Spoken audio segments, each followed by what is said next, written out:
Hi, welcome to my bonus video where I will give you a quick tour around my studio. So let's begin. So I moved into this space May last year. So I'm here a little over a year at this point, and it took me a while to find this space. My first studio was really cold, dark, and not really art friendly, but I believe we all probably went through similar experience. You always have like crappy studio before you find this perfect space for you to work with, and that's what happened in my case, and I'm super grateful that I have this space to work in. And I'm really excited to walk you through all that I have in here and explain how my process looks like in this space. So I hope you'll enjoy that.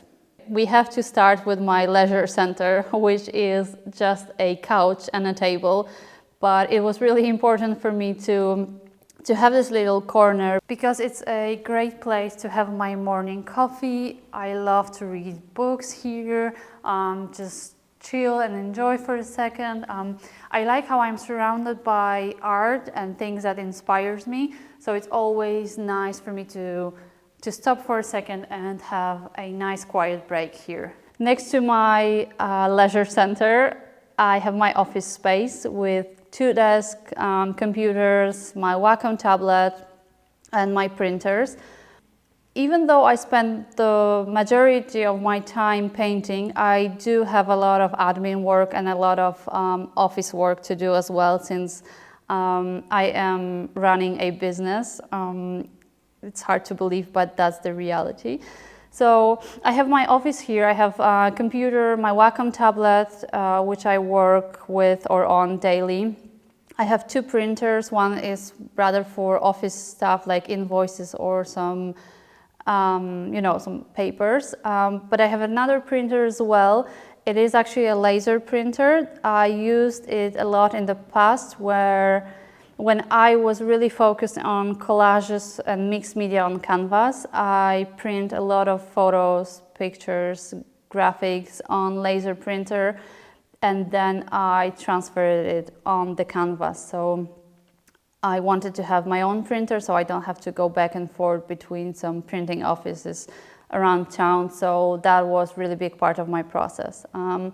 Next to my office space, behind it, there's this big shelving system, also a gift. I should mention this in the beginning, that my studio is filled with things that people gifted me, or I found them, or it was like basically hand-me-downs.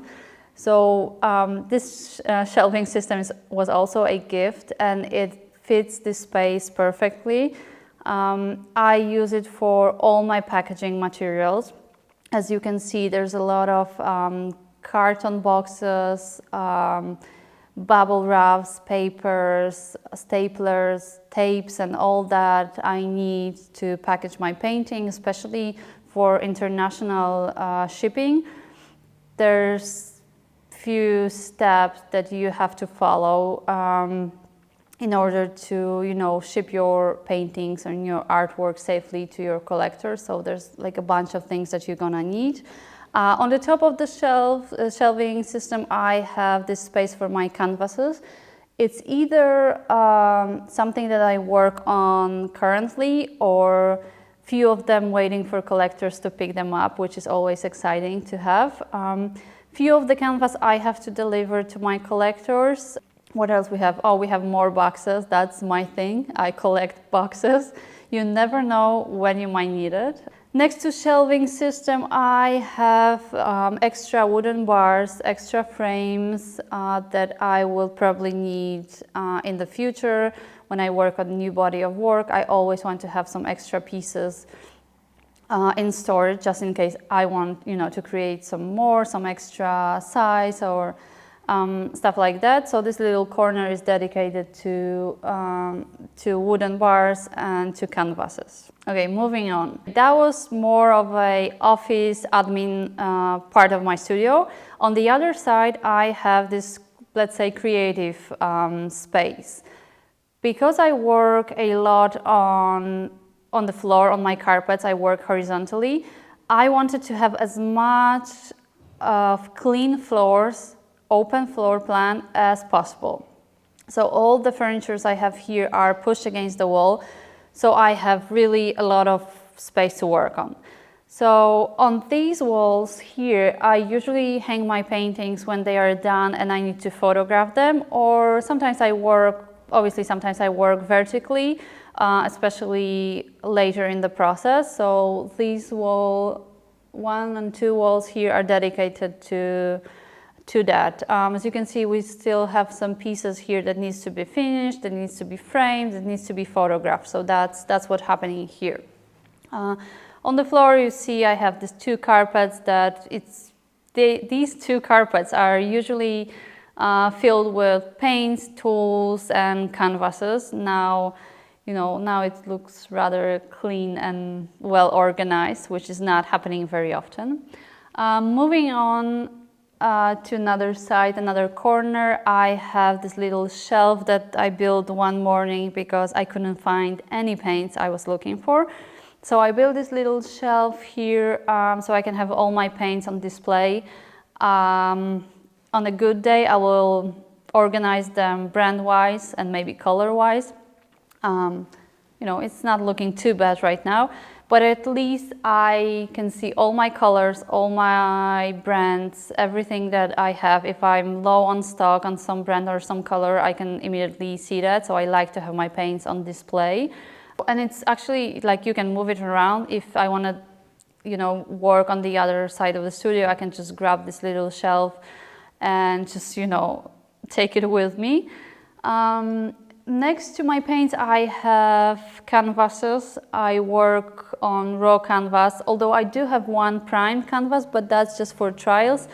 And I'm not a big fan of white prime fabric, so it's not used very often. I have 2 big rolls of raw cotton canvas, which I use almost daily. What do we have here? We have 2 more shelves or 2 more cabinets. They used to be a butcher tables, if I'm correct, and that was also a gift.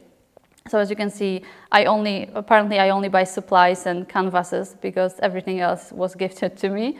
But this area is dedicated to my tools. All the paintbrushes, all the spatulas, all the extra tools that I use in my practice, which are hard to name because I just use whatever I found around me, are here.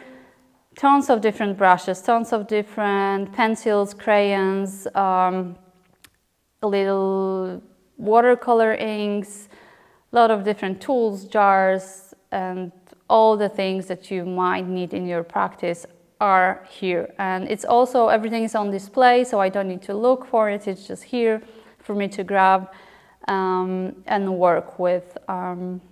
There's one little table here with 2 wheels, which is really easy for me to move around my studio. If I have like this little group of paints and supplies that I work and I want to keep them together and keep them organized, I will use this table just to follow me around during my process. So it's really helpful.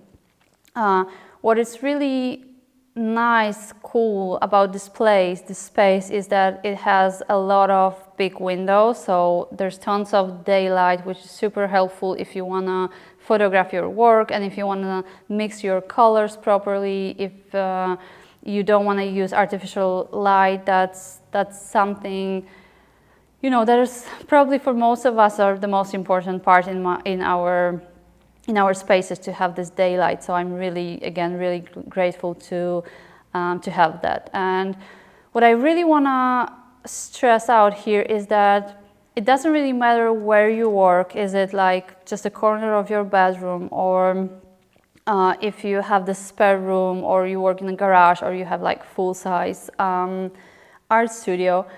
Just remember that this space is supposed to work for you, not against you. So just take your time to figure the space out, where you want to keep your supplies, where you want to keep your canvases, your crayons or whatever. Do you want to work horizontally or vertically? Do you need office space? Do you work with your computers? computer or not? Do you drink coffee? Do you not drink coffee? Do you like to relax, or you just, you know, here to work and just go home? It's really important to make this place, this space, comfortable for you, and you want to feel, you know, okay and inspired by the space that you are in. And that's definitely what I did for the last couple of months. I was moving stuff around. I was changing the way I paint or the places that I paint. And I finally, after a couple of months, I figured this space out, and I'm really happy and I'm really inspired when I'm here. So I hope I cleaned this place enough for you to be able to spot some interesting things here. And I hope you enjoy it, and I hope you also enjoy the space that you have for your creative process. So thank you for joining me in this video.